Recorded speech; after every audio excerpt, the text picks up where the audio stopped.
घनश्याम दास काफ़ी पुराने समय से संगीत कला में निपुण थे। वे गांव के लोगों को संगीत सिखाया करते थे। घनश्याम जी की केवल एक बेटी थी, सुचित्रा। वो सुचित्रा से बहुत प्यार करते थे। उनकी संगीत कला सुचित्रा को बहुत लुभाती थी। पिताजी, पिताजी, आप गाना गाने के साथ साथ इसे हारमोनियम पर कितने अच्छे तरीके से संगत करते हैं। मेरी बच्ची, धीरे धीरे तुम भी इसे सीख जाओगी। और इसी तरह से उनकी गृहस्थी चल रही थी। बच्चों, ये सवाल कौन बताएगा? हाँ मिस, मैं बताऊं? 2 + 2 × 4 = 10। धीरे धीरे सुचित्रा बड़ी होने लगी और घनश्याम जी की चिंता दिन प्रतिदिन बढ़ने लगी। और फिर एक दिन, मैं देख रही हूँ आप कई दिनों से कुछ परेशान से रहने लगे हैं। क्या बात है? अरे मंगला, बढ़ते समय के साथ युवाओं की रुचि संगीत कला से कम होती जा रही है, जिससे घर की आर्थिक स्थिति अब पहले जैसी नहीं रही। तुम तो सब जानती ही हो। ऐसे में सुचित्रा की आगे की पढ़ाई करवाना मेरे लिए असमर्थ सा होता जा रहा है। आप चिंता मत करिए। जैसे अब तक सब होता आ रहा था, वैसे ही आगे भी सब अच्छा ही होगा। सुचित्रा जैसे जैसे बड़ी हो रही थी, वो संगीत कला में निपुण होती जा रही थी। वो अक्सर अपने विद्यालय में भी संगीत प्रतियोगिता में गाया करती थी और इसको हारमोनियम पर संगत भी किया करती थी, जो सभी लोगों को बेहद पसंद आता था। एक दिन, पिताजी, देखिए, मुझे संगीत प्रतियोगिता में प्रथम पुरस्कार मिला है। बेटी सुचित्रा, मैंने तुमसे कितनी बार कहा है कि पढ़ाई लिखाई में अपना ध्यान लगाया करो। इन सब संगीत प्रतियोगिता में कुछ नहीं रखा है। पिताजी, क्या आपको खुशी नहीं हुई? नहीं मेरी बच्ची, इधर आओ मेरे पास। तुम तो जानती हो कि अब मेरे पास पहले के मुकाबले बहुत कम लोग ही संगीत सीखने आते हैं। बेटी, बढ़ते समय के साथ महंगाई को देखते हुए मेरे पास इतने पैसे नहीं होते कि मैं तुम्हें आगे की शिक्षा दिलवा सकूं। इसीलिए मैं तुमसे समझाता रहता हूँ कि संगीत को छोड़ो और पढ़ाई लिखाई में अपना मन लगाओ, ताकि तुम कुछ बन सको बेटी। पर पिताजी, आप ऐसा क्यों सोचते हैं?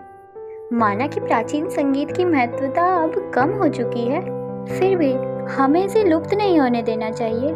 कम से कम हमें इसे जीवित रखना चाहिए। आप देखिएगा पिताजी, मैं आपको संगीत कला में ही नाम रोशन करके दिखाऊंगी।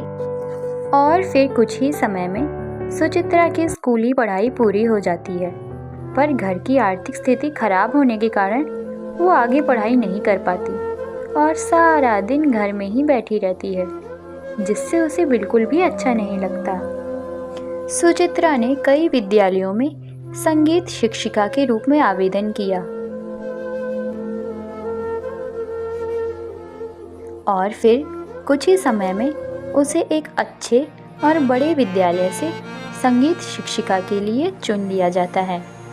और तब से सुचित्रा उस विद्यालय में म्यूज़िक टीचर बन जाती है। वो बच्चों को बड़े ही प्यार और लगन के साथ गीत सिखाया करती थी। धीरे धीरे घर की आर्थिक स्थिति भी सुधरने लगती है।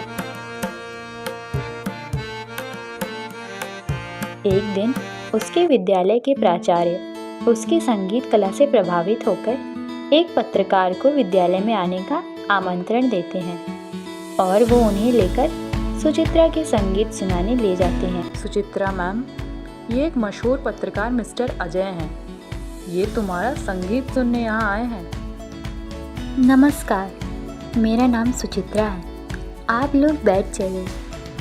और सुचित्रा अपने संगीत से उनका मन भी मोह लेती है और उसके लिए खूब तालियां बजाई जाती हैं। और फिर कुछ ही दिनों बाद, सुचित्रा बेटी, सुचित्रा देखो, तुम्हारी तस्वीर अखबार में आई है। सुंदर गायन और वाद्य यंत्र बजाने के लिए तुम्हें हमारे देश के प्रधानमंत्री ने अपने ग्रेट शो मन की बात में आने का आमंत्रण दिया है। देखो देखो। जिसको देखकर सुचित्रा बहुत खुश होती है। सर ये सब कुछ आपके कारण ही हुआ है। मुझे यकीन नहीं हो रहा है। आपका बहुत बहुत धन्यवाद सर, आपका बहुत बहुत धन्यवाद। खुश रहो बेटा और खूब नाम कमाओ। सुचित्रा उस अखबार को लिए घर की तरफ दौड़ती है और माँ, पिताजी ये देखिए, मेरी तस्वीर अखबार में आई है। हमारे देश के प्रधानमंत्री ने अपने ग्रेट शो मन की बात में आने का आमंत्रण दिया है। जिसे देखकर घनश्याम दास और जानकी फूले ना समाये। पर बेटी, ये सब हुआ कैसे? सुचित्रा उन्हें सब बताती है। मेरी बच्ची, हमें तुम पर गर्व है।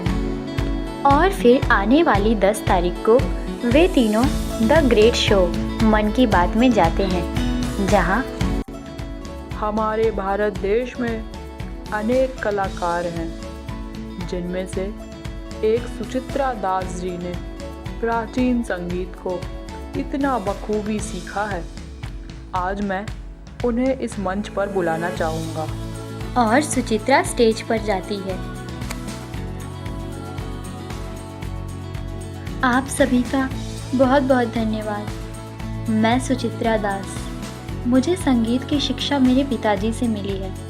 आज बदलते ज़माने के साथ प्राचीन संगीत को लोग भूलते जा रहे हैं। ये हमारे भारत देश की एक अद्भुत कला है, जिसका हम सभी को सम्मान करना चाहिए और इसे अपनी आने वाली पीढ़ी तक अवश्य पहुंचाना चाहिए।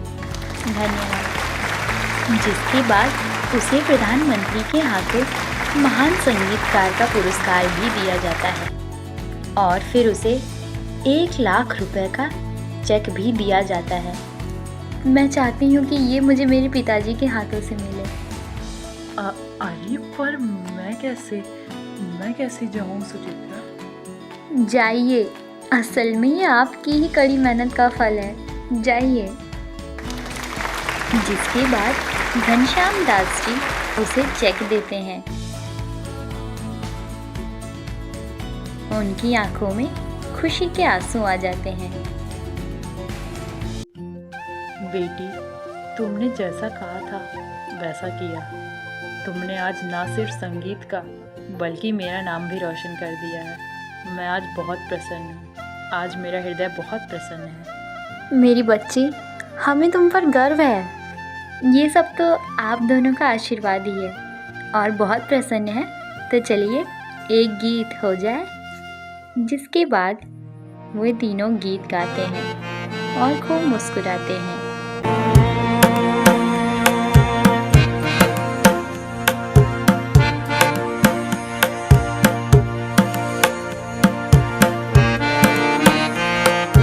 मिलेंगे आपसे फिर से एक नई कहानी में।